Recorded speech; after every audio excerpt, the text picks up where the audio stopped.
Hello students, ये semester 2 के generic का फर्स्ट लेक्चर है और जेनरिक का जो पेपर है वो इलेक्ट्रिसिटी एंड मैग्नेटिज्म। ठीक है, इसको सिलेबस में आपको electrostats, magnetostats, electromagnetic induction, Maxwell equation and electromagnetic waves, ये 4 चीज़ें पढ़नी है। जो बुक मैं रिफर कर रहा हूँ वो है introduction of electrodynamics by David Griffiths, 3rd edition है। ठीक है, तो और इलेक्ट्रोस्टैट्स का जो आपका चैप्टर है उसमें जो पढ़ना है वो इलेक्ट्रोस्टैटिक फील्ड है, इलेक्ट्रिक फ्लक्स है, गॉस थ्योरम, उसका application, electric potential, capacitor, polarization, displacement vector and dielectrics, इतनी चीज़ें आपको पढ़नी है। ठीक है, तो हम एक के बाद एक एक करके सारा हम स्टडी करते हैं। स्टार्ट करते हैं इलेक्ट्रोस्टैटिक फील्ड से। ठीक है, इलेक्ट्रोस्टैटिक फील्ड या electric field due to stationary charge, electrostatic field या इलेक्ट्रिक फील्ड। तो देखिए, इलेक्ट्रोस्टैटिक फील्ड मतलब स्टेशनरी चार्ज की वजह से जो फील्ड होगा उसको इलेक्ट्रिक फील्ड या इलेक्ट्रोस्टैटिक फील्ड कहेंगे। सिंपल टर्म में मान लीजिए क्यू चार्ज, तो इसके अराउंड एक रीजन बना दीजिए। ये ऐसा रीजन है जहां तक किस चार्ज का इफेक्ट महसूस किया जा सकता है। तो इलेक्ट्रिक फील्ड कैसे डिफाइन हुआ? Electric field is defined as the region around which the influence of the that charge is experienced. ठीक, तो इसको लिख सकते हैं कि electric field is defined as the region around a stationary charge, stationary charge up to which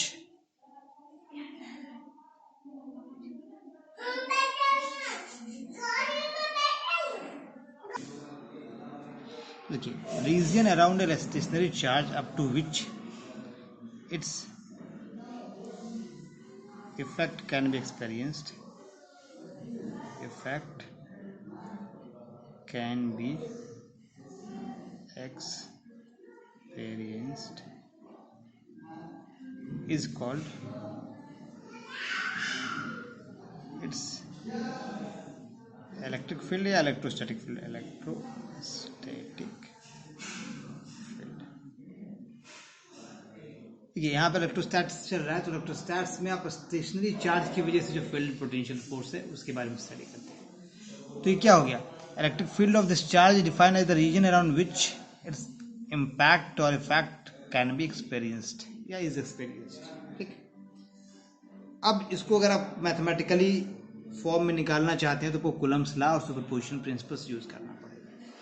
अब हम Coulomb's law और सुपरपोजिशन प्रिंसिपल एक साथ यूज करते हैं। और कूलम्स लॉ और सुपरपोजिशन प्रिंसिपल क्या है आपको 12th में आपने पढ़ रखा है, यहाँ हिंट कर देंगे आपको।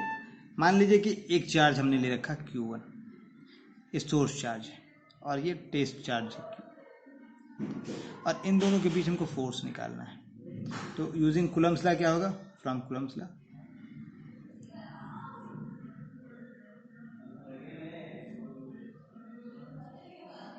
Force due to Q1 on Q, ये टेस्ट चार्ज,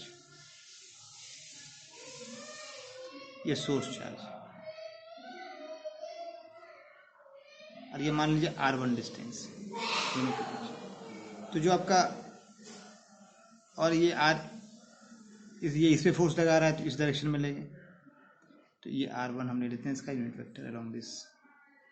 तो F क्या हो जाएगा? 1/4 pi epsilon not Q1 Q/r² into vector R। ठीक है, अब आप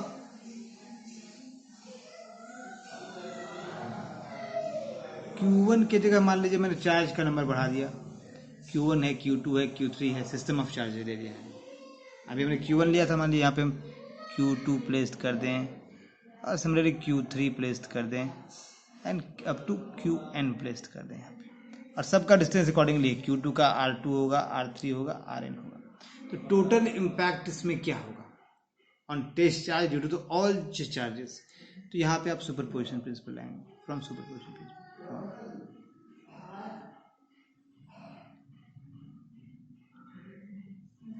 सुपरपोजिशन प्रिंसिपल क्या कहता है? सुपरपोजिशन प्रिंसिपल कहता है कि अगर ढेर सारे चार्जेस है, किसी एक चार्ज पे उसकी वजह से इफेक्ट हमको लेना है, तो सबका वेक्टर सम ले लेंगे। जितने भी चार्जेस का इफेक्ट यहाँ पे लेना है, तो जितने फोर्सेस हमारे पास आएंगे वो उनका वेक्टर सम लेंगे। और एक बात और यहाँ है कि इस चार्ज पे इफेक्ट किसी और चार्ज के यहाँ पे आ जाने से अनअफेक्टेड रहता है। मतलब जो Q1 का टेस्ट चार्ज पे इम्पैक्ट है, फोर्स लग रहा है, वो और चार्ज का प्रेजेंस हो या नहीं हो इस बात पे डिपेंड नहीं करता। मतलब Q2 Q3 4 रहे तब भी Q1 कैपिटल Q पे उतना ही फोर्स लगाएगा, जब और नहीं रहेगा Q2 Q3 तो भी उतना ही फोर्स लगाएगा। और अंतर क्या है, नेट फोर्स में डिफर करता है। अगर चार्जेस यहाँ बढ़ेंगे तो नेट फोर्स आपका हो जाएगा सबका वेक्टर सम। तो हो गया नेट एफ नेट जो आपके पास हो जाएगा वो आ जाएगा क्या, 1/4 पाई एप्सिलॉन नॉट। और एप्सिलॉन नॉट इसलिए कि हम वैक्यूम में ले रहे हैं, ठीक है, या फ्री स्पेस में ले रहे हैं। Absolute permittivity of free space है, या एयर है, या वैक्यूम में, जो भी कहिए। तो आपके पास फर्स्ट चार्ज की वजह से यह आया था, R1 कर दीजिए, फर्स्ट में R1 था हमारा। सेकेंड के लिए R2 कर दीजिए, Q2 कर दीजिए, 4 पाई एप्सिलॉन नॉट Q2 Q बटे R2 का स्क्वायर, R2 का unit vector. And similarly up to n कर देंगे, 1/4 pi epsilon not QN Q by RN का स्क्वायर, RN का यूनिट वेक्टर।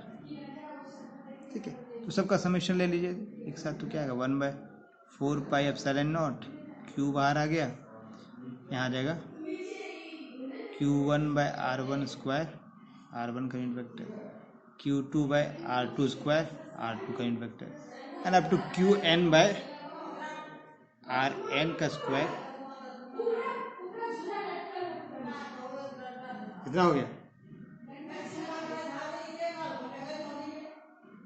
अब इसमें से आप समेशन फॉर्म में लिखेंगे तो 1/4 पाई एप्सिलॉन नॉट Q आया, और ये समेशन के फॉर्म में लिख दीजिए QI/RI, RI का unit vector I goes to 1 from N। तो ये आपका एफ नेट आ गया, टोटल रिजल्टेंट फोर्स जो है वो आ गया। ठीक है, एफ नेट को हम नेट नहीं लिख रहे हैं, एज अंडरस्टूड है, एफ लिख रहे हैं। ठीक है, एफ नेट आप चाहें तो लिख सकते हैं, हम सिर्फ एफ उसको लिख दे रहे हैं। अंडरस्टूड है कि सबकी वजह से रिजल्टेंट फोर्स एफ लिख रहा है, एफ नेट नेट को हम नहीं लिख रहे हैं। ठीक है, तो और ये जो टर्म आएगा इसको आप लिख सकते हैं Q इंटू ई, जहाँ ई क्या है, where E is equal to 1/4 pi epsilon not QI/RI, RI का unit vector square, I is to 1 to N। मतलब ये जो इलेक्ट्रिक फील्ड है, this is electric field due to electric field due to n number of charges जो यहाँ पे हम ले रहे हैं। तो आप इलेक्ट्रिक फील्ड को यहाँ कैसे डिफाइन कर सकते हो, फोर्स को, इसको Q को नीचे ले आओ, फोर्स पर यूनिट चार्ज करो, इलेक्ट्रिक फील्ड हो जाएगा।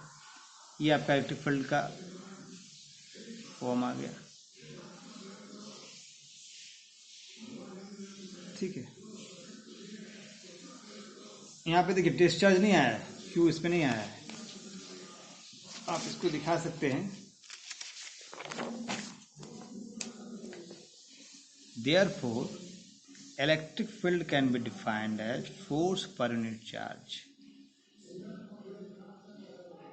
that is electric field is defined as force per unit charge, force per unit charge। इसका यूनिट क्या हो जाएगा, न्यूटन पर कूलम, न्यूटन पर कूलम। ठीक है, ये आपका फोर्स हो गया का इलेक्ट्रिक फील्ड का दूसरा डिफिनेशन हो गया। और जहाँ पे इलेक्ट्रिक फील्ड आपका आया क्या है, तो अगर एक चार्ज के लिए हमको इलेक्ट्रिक फील्ड लेना होगा तो क्या लिखेंगे, E is equal to 1/4πε0 Q/r²। अगर वेक्टर फॉर्म में लेंगे तो R लेंगे। सिर्फ Q की वजह से इलेक्ट्रिक फील्ड अगर आप ले रहे हैं तो ये लेंगे। हमने n नंबर ऑफ चार्जेस थे उसके लिए लिया था तो समेशन लिया था, हमने सिर्फ एक चार्ज के लिए लिया तो यह है हमारे पास। ठीक है, अब इसके बाद एक टर्म आता है हमको जो समझना है, वो इलेक्ट्रिक फील्ड लाइंस है। Electric field lines, electric field lines क्या होगा आपके पास, electric field, electric field lines क्या है, इलेक्ट्रिक फील्ड लाइंस आपके पास ये एक हाइपोथेटिकल लाइंस है, ऐसा कोई रियल लाइंस नहीं होता है। इलेक्ट्रिक फील्ड को रिप्रेजेंट करने के लिए हाइपोथेटिकल लाइंस एज्यूम किया गया है विद सर्टेन प्रॉपर्टी। तो प्रॉपर्टी क्या लिया गया कि ये कंटिन्यूअस लाइंस होंगी, कंटिन्यूअस लाइंस होगा, और ये आपस में क्रॉस कभी नहीं करेगा, नेवर क्रॉस ईच अदर। क्यों क्रॉस नहीं करेगा आगे बताएंगे, नेवर क्रॉस ईच अदर। और इलेक्ट्रिक फील्ड का स्ट्रेंथ जो है, इलेक्ट्रिक फील्ड वो प्रोपोर्शनल होगा, इलेक्ट्रिक फील्ड स्ट्रेंथ जो है, इलेक्ट्रिक फील्ड या इलेक्ट्रिक फील्ड स्ट्रेंथ लिखिए, electric field is proportional to होगा density of number of lines, density of number of electric field lines, number, density of number of electric field lines, electric field lines. तो density का मतलब क्या हुआ, density हो गया number of lines per unit area या पर unit volume.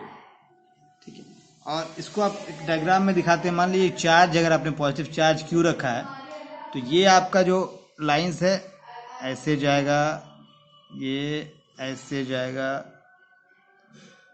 ऐसे जाएगा, ऐसे जाएगा, हर तरफ लाइन, और ये कंटिन्यूअस लाइन है, इनफाइनाइट तक जाएगा, ब्रेक नहीं, कोई ब्रेक नहीं है, ना ब्रेक है ना इंटरसेक्ट करेगा। और देखिए जैसे इस रीजन में अगर आप लेते हैं तो नंबर ऑफ लाइंस कितना है, 2 3 4 5 6, 2 2 4 2 6 लाइन से। तो इस रीजन के लिए मान लिया अगर ये 1 यूनिट स्क्वायर है तो उसमें 6 लाइन्स हुए। अब मतलब इलेक्ट्रिक फील्ड यहाँ पे है, अब इलेक्ट्रिक फील्ड आपको इसके आगे निकालना है इस पॉइंट, तो नंबर ऑफ लाइन्स तो वही रह गया, बड़ा एरिया बढ़ गया, इसका मतलब डेंसिटी कम हो जाएगा, है ना। तो यहाँ पे आपका डेंसिटी का, नंबर ऑफ लाइन्स का डेंसिटी इस रीजन में कम है, इसका मतलब इलेक्ट्रिक फील्ड कम होगा। और ये आपका इलेक्ट्रिक फील्ड यहाँ पे डेंसिटी ज़्यादा है तो इलेक्ट्रिक फील्ड ज़्यादा होगा। तो मतलब जितना अगर नंबर यहाँ पे ज़्यादा नंबर ऑफ लाइन्स रहेगा तो इलेक्ट्रिक फील्ड ज़्यादा होगा, number of lines come, number of lines पर यूनिट वॉल्यूम में पर यूनिट एरिया होना चाहिए। ठीक है, टोटल नंबर ऑफ की बात तो यहाँ जो है वही यहाँ पे है, टोटल नंबर ऑफ लाइन्स की बात नहीं करें। Density of electric field line से जहाँ पे ज़्यादा होगा वहाँ इलेक्ट्रिक फील्ड ज़्यादा होगा, जहाँ पे कम होगा वहाँ इलेक्ट्रिक फील्ड कम होगा। और जो ये एरो है रेडियली आउटवर्ड, ये इलेक्ट्रिक फील्ड का डायरेक्शन बता रहा है। इलेक्ट्रिक फील्ड का डायरेक्शन जो है वो लाइंस का एरो जो है, एरो ऑफ फील्ड लाइंस, या किसी उस लाइन पे आप जिस पॉइंट पे आपको डायरेक्शन निकालना है टेंजेंट डालिए, एरो नहीं, इससे बेहतर होगा। किसी पॉइंट पे अगर आपको इलेक्ट्रिक फील्ड का डायरेक्शन निकालना है तो वो टेंजेंट डालिएगा तो आ जाएगा। अब बात यहाँ पे ये लाइन सबको इन्फिनिटी तक जा रहा है, अगर एक चार्ज है तो प्लस चार्ज। अगर आपके पास 2 चार्ज है, मान लीजिए एक प्लस चार्ज है दूसरा plus charge, negative charge suppose, तो आपका फील्ड लाइंस कैसा बनेगा, फील्ड लाइंस ऐसा बनेगा।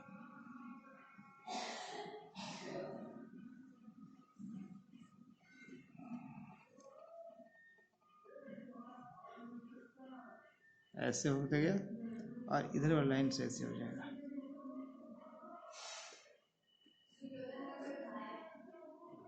ये ऐसा हो जाएगा। ठीक है, पॉजिटिव से लाइंस निकल रहा है और नेगेटिव से में इंटर कर रहा है, ये नेगेटिव में इंटर करेगा, इधर पॉजिटिव से निकल रहा है। ठीक है, ये आपका 2 चार्जेस, डिफरेंट चार्जेस अगर है तो ये इलेक्ट्रिक फील्ड लाइंस ऐसा होगा। अब इलेक्ट्रिक फील्ड लाइंस में देखिए, अगर किसी पॉइंट पे आपको निकालना है, यहाँ पे आपको इलेक्ट्रिक फील्ड का डायरेक्शन निकालना है तो आप इधर टेंजेंट डाल देंगे तो ये आपका इलेक्ट्रिक फील्ड का डायरेक्शन दे देगा। अब अगर लाइन क्रॉस करता है, मान लीजिए 2 लाइन आपस में से क्रॉस कर रहा है, तो यहाँ तो अभी क्या आप टेंजेंट यहाँ भी डाल सकते हैं एक, और टेंजेंट एक यहाँ भी डाल सकते हैं। मतलब किसी एक पॉइंट पे आपके पास इलेक्ट्रिक फील्ड का दो डायरेक्शन होगा, तो किसी भी पॉइंट पे इलेक्ट्रिक फील्ड का एक टाइम पे दो डायरेक्शन नहीं हो सकता। इसलिए हमने ये लाइन का कंडीशन रखा है, हमने नहीं मतलब जब जो लोगों ने भी मिलकर बनाया होगा कि आपके lines electric field of lines आपस में क्रॉस नहीं करेंगे और ये कहीं से इमिट एग्जिट करेंगे, कहीं पे इमिट करेंगे, या ये कंटिन्यू इनफाइनाइट तक कंटिन्यूटी बनाए रखेंगे। ठीक है, अब मान लीजिए अगर प्लस प्लस चार्ज होता तो कैसा होता? ये प्लस चार्ज है और यहाँ आपने प्लस चार्ज रखा, तो कैसा बनेगा? उस केस में कैसा बनेगा? ऐसा बनेगा।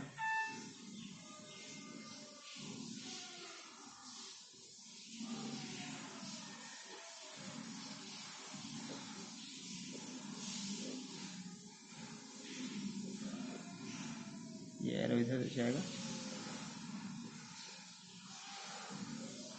इस दोनों को अगर सेम चार्जेज हुए, पॉजिटिव पॉजिटिव हुआ, ये आपका एरो, ये आपका इलेक्ट्रिक फील्ड लाइंस आप ऐसे दिखाएंगे। ठीक है, तो ये हमारा इलेक्ट्रिक फील्ड लाइंस के बारे में हो गया। अब हम आते हैं इलेक्ट्रिक फ्लक्स क्या होता है, क्योंकि इलेक्ट्रिक फ्लक्स इंपॉर्टेंट कॉन्सेप्ट है। इलेक्ट्रिक फ्लक्स जब को इलेक्ट्रिक फील्ड लाइन से जुड़ा हुआ है, इलेक्ट्रिक फ्लक्स फिर गॉस थ्योरम से जुड़ा हुआ है। तो हम इलेक्ट्रिक फ्लक्स पे आते हैं। इलेक्ट्रिक फ्लक्स को क्या कहते हैं? पाई से निकल करते हैं। तो देखिए इलेक्ट्रिक फ्लक्स कैसे डिफाइन होगा? किसी क्लोज्ड एरिया में अगर आप एक चार्ज रखते हैं, ठीक है, क्लोज्ड सरफेस के अंदर एक चार्ज है, इन चार्ज क्लोज है सरफेस के अंदर, तो जितने फील्ड ऑफ लाइंस आपके निकल रहे हैं वो आपका फ्लक्स देगा। टोटल नंबर ऑफ लाइंस उस एरिया से जो निकल रहा है वो आपको फ्लक्स देगा। तो फ्लक्स को हम लिख सकते हैं कि फ्लक्स ऑफ ई, किसी भी electric field through a surface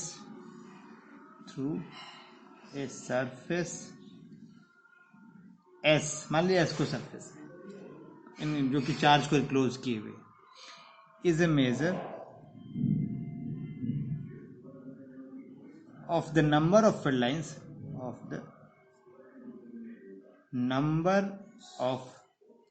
lines passing through S,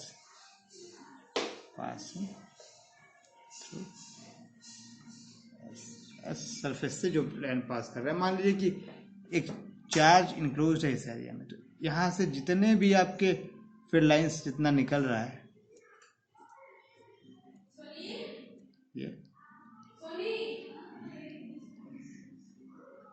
ये आपका फ्लक्स देगा। तो नंबर टू लाइन ऑफ जितना आप ड्रॉ करना चाहें ड्रॉ कर लीजिएगा, कोई दिक्कत नहीं है। तो आप ज़्यादा ड्रॉ कीजिएगा तो ज़्यादा हो जाएगा, ऐसा नहीं है। इलेक्ट्रिक फील्ड आपका क्या डिपेंड करता है? Electric field number of lines पे डिपेंड नहीं कर रहा, फ्लक्स नंबर ऑफ लाइंस पे डिपेंड कर रहा है। टोटल नंबर ऑफ लाइंस आपको फ्लक्स दे रहा है, लेकिन जो इलेक्ट्रिक फील्ड है वो आपको density of number of electric lines दे रहा है। अगर डेंसिटी ऑफ इलेक्ट्रिक फील्ड का ज़्यादा होगा तो आपका डेंसिटी ऑफ फील्ड लाइंस का ज़्यादा होगा तो इलेक्ट्रिक फील्ड ज़्यादा होगा। अगर डेंसिटी ऑफ फील्ड लाइन का कम होगा तो इलेक्ट्रिक फील्ड कम होगा। ठीक है, इसको मैथमेटिकली आप दिखा सकते हैं। Phi E is equal to S E dot D, जहाँ डी एक इन्फाइनेटेसिमल एरिया है, ठीक है, इन्फाइनेटेसिमल स्मॉल एरिया है, और ई आपका इलेक्ट्रिक फील्ड है।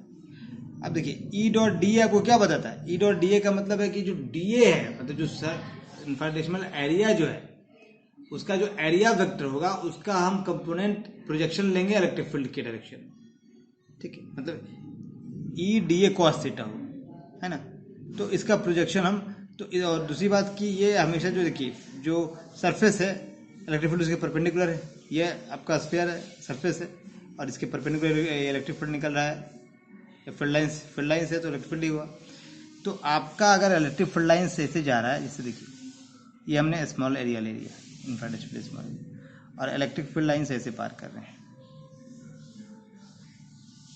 ठीक है, और सपोज इसका डी ए का यूनिट वेक्टर जो है ये है, तो और ये ई, तो जब ई डॉट डी ए करेंगे तो ये आ जाएगा E D A cos theta, मतलब डी ए का प्रोजेक्शन ई पे ले जाए, E D A cos theta इधर हो गया, और तो E D A cos theta हो जाएगा। और दूसरी बात क्या, ये एरिया जो है वो हमेशा इलेक्ट्रिक फील्ड के परपेंडिकुलर है, ये आपको बहुत मदद करता है गॉस लॉ को सक्सेसफुल करने में।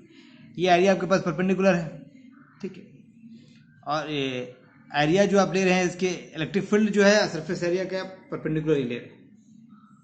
ए एरिया वेक्टर जो है उसको आप कंपोनेंट इलेक्ट्रिक फील्ड का डायरेक्शन में ले रहे हैं, ठीक है। और ये अब एक किलोमीटर एरिया हो गया, पूरा एरिया तो आपका का एक पार्ट हो गया, ठीक है। अब ये डिपेंड, ये फील्ड लाइंस किस पे डिपेंड कर रहा है? फील्ड लाइन डिपेंड कर रहा है जो एनक्लोज्ड चार्ज है उस पर डिपेंड कर रहा है।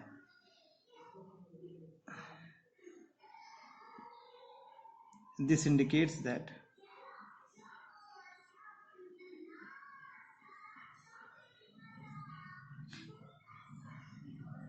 जैसे अगर एक एनक्लोज्ड चार्ज के अंदर पॉजिटिव नेगेटिव दोनों चार्ज रख दीजिए, एक पॉजिटिव नेगेटिव, तो फील्ड लाइंस बाहर आएगा ही नहीं, वो सारा मतलब बाहर आएगा बट कुछ कम आएगा। जैसे मान लीजिए अपनी ये कर दी पॉजिटिव नेगेटिव, तो ये सारे इधर वाले यहीं चले गए, इधर वाले कुछ लाइन सबके बाहर आएंगे, तो आपका फ्लक्स घट जाएगा।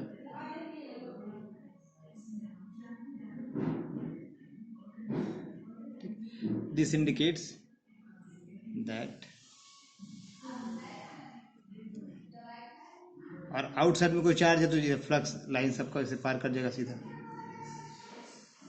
अंदर में दो चार्ज ऐसा होगा, अंदर में अब चार्ज बढ़ाएंगे फील्ड लाइंस बढ़ेगा, लेकिन बाहर में कोई चार्ज रखते हैं तो उसका कोई इफेक्ट नहीं पड़ेगा। इसका मतलब क्या हुआ? This indicates that flux through any close surface, through any close surface,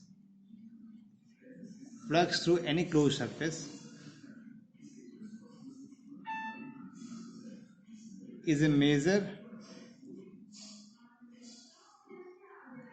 of total charge inside, total charge inside। यही आपको गॉसेस लॉ का एसेंस। ये लाइन जो आप लिखा, पहली बात को अपने फ्लक्स के लिए बताया कि फ्लक्स जो है वो नंबर ऑफ फील्ड लाइंस जो टोटल है वही आपको फ्लक्स देगा। जो सरफेस है उसके अंदर जो इनक्लोज चार्ज है उसी की वजह से फील्ड लाइंस हो रहा है। चार्ज चेंज होगा, फील्ड लाइंस चेंज होगा, मतलब आपका जो फील्ड लाइंस डिपेंड कर रहा है चार्ज पे, ठीक है, चार्ज पे डिपेंड कर रहा है फील्ड लाइंस, और फील्ड लाइंस ही आपका फ्लक्स, ठीक है। तो अगर चार्ज चेंज करेगा तो फ्लक्स चेंज करेगा, ठीक है। और यही गॉसेस लॉ है। गॉसेस लॉ क्या है कि जो आपका फ्लक्स है वो इनक्लोज चार्ज का 1/ε टाइम्स होता है, तो उसी चीज़ को हम यहाँ पे निकालेंगे। आपको इस पॉइंट से हम गॉसेस थ्योरम तक पहुँचते हैं, गॉसेस लॉ तक पहुँचते हैं, ठीक है। कैसे पहुँचेंगे? मान लीजिए कि स्फेरिकल सरफेस इनक्लोज किया, इसका रेडियस r ले लिया, एक चार्ज q ले लिया, ठीक।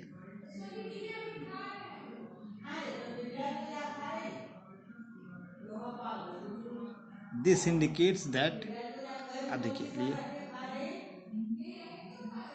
In case of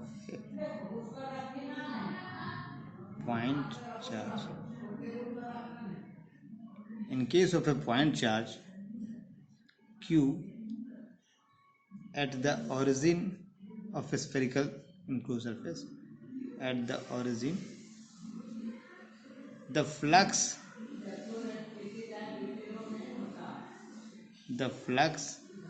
of E through a spherical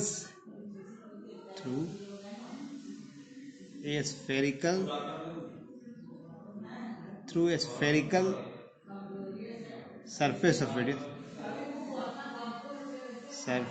of radius r is, तो फ्लक्स कितना आएगा? अभी हमने आपको फ्लक्स निकालने का तरीका बताया था। तो फाई क्या होता है?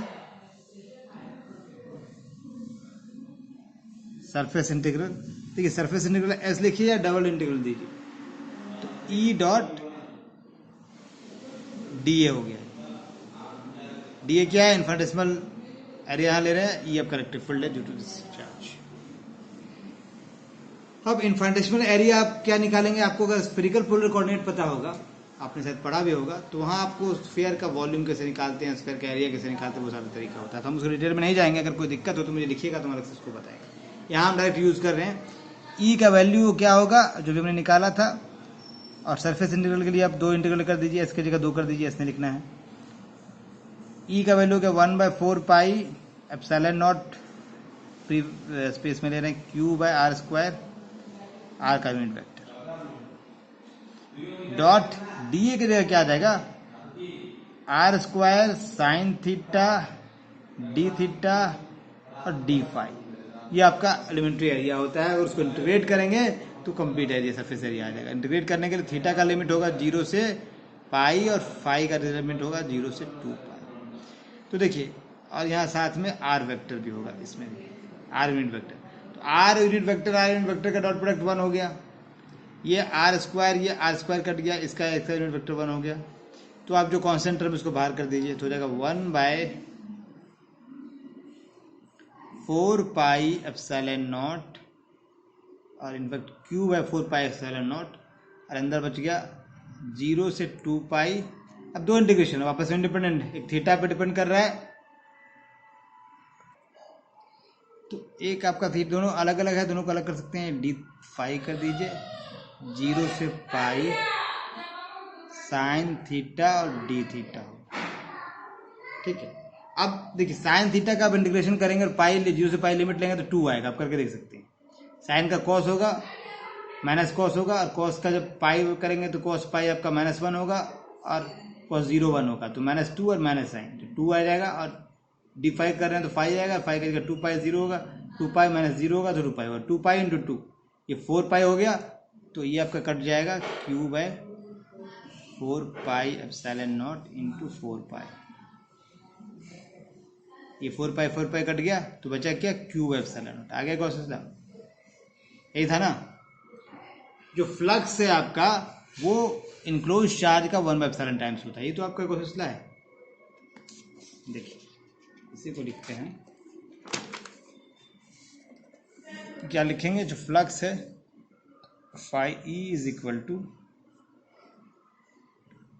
सरफेस इंटीग्रल, डबल इंटीग्रल भी लिख सकते हैं, कोई दिक्कत नहीं है, ई डॉट डी ए लिखते हैं तो डी ए ही लिखिए,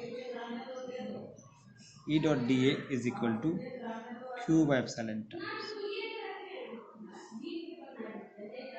अब इसको हम सिर्फ इस टर्म को ले लीजिए, इज इक्वल टू Q/एप्सिलॉन टाइम, ये आपका गॉसेस लॉ आ गया। गॉसेस लॉ क्या था, total normal outward electric flux through a surface is equal to 1/एप्सिलॉन times the charge enclosed by the surface, यही है ना। और अगर सिंपल लैंग्वेज में लिखें तो उसको लिख सकते हैं आप क्या, कि flux through any close surface, flux through any close surface, any closed surface, flux through any closed surface enclosing the charge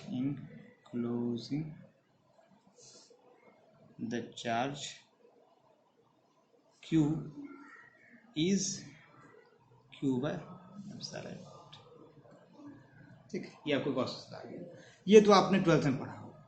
अब यहाँ पे इसका एडिशन क्या पढ़ना है आपको, differential form of Gauss law पढ़ना है, differential form of Gauss law.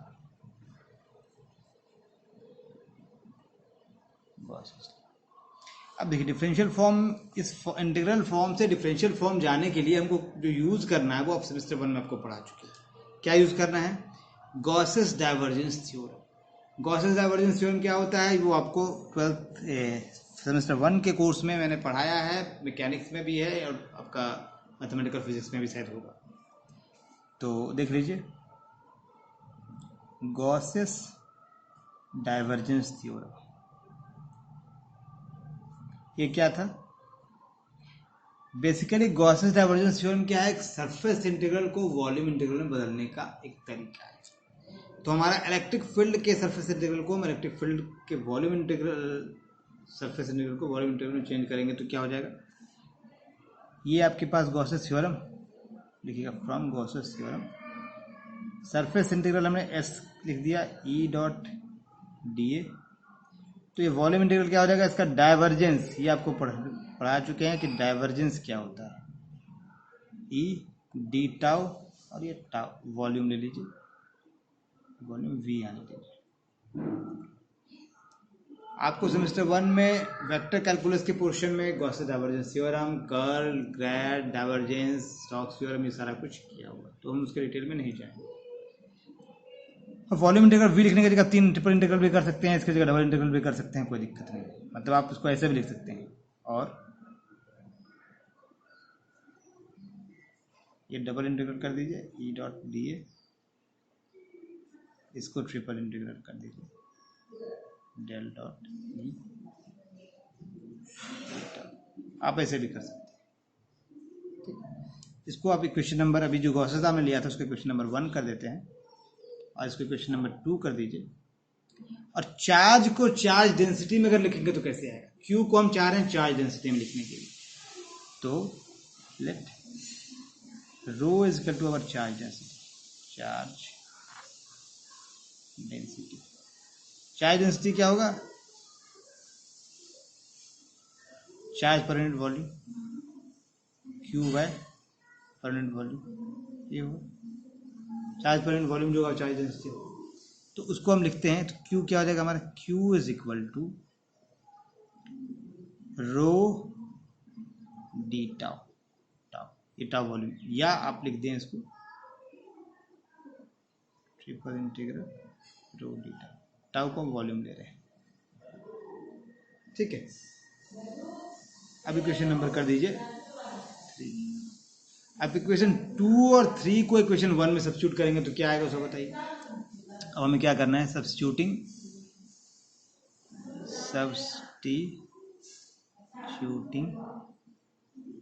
Equation 2 and 3 in equation 1। Equation 1 में रखेंगे तो हमारे पास क्या आ जाएगा? सो देखिए, इक्वेशन 1 हमारा गॉसेस लॉ इंटीग्रल फॉर्म था, तो ई डॉट डी एस को हमने बदल दिया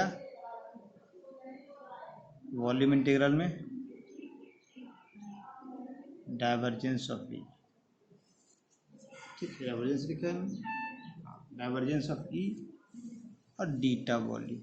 और चार्ज डेंसिटी को हमने बदल दिया 1/ε टाइम्स, चार्ज को हमने बदल दिया चार्ज डेंसिटी के टर्म में, तो अगर रो डीटा, दोनों वॉल्यूम इंटीग्रल है इसलिए आर्बिट्री वॉल्यूम के लिए सही होगा। तो हम इसको लिख सकते हैं del dot E is equal to rho by epsilon.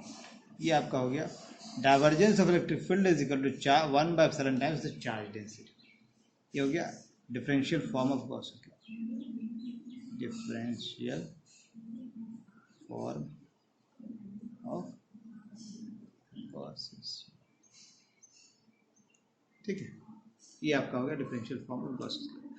आज के लिए हम इतना ही रखते हैं, आगे हम गॉसेस लॉ के एप्लीकेशंस पे चर्चा करेंगे। ठीक है, चलिए, कोई दिक्कत है तो मुझे यूट्यूब और व्हाट्सएप जिस पे भी आपको सुविधा हो, या फ़ोन नंबर भी है तो फ़ोन करके आप मुझे पूछ सकते हैं। और एक बुक जरूर पढ़िए, फिर आगे कल मिलते हैं। ओके।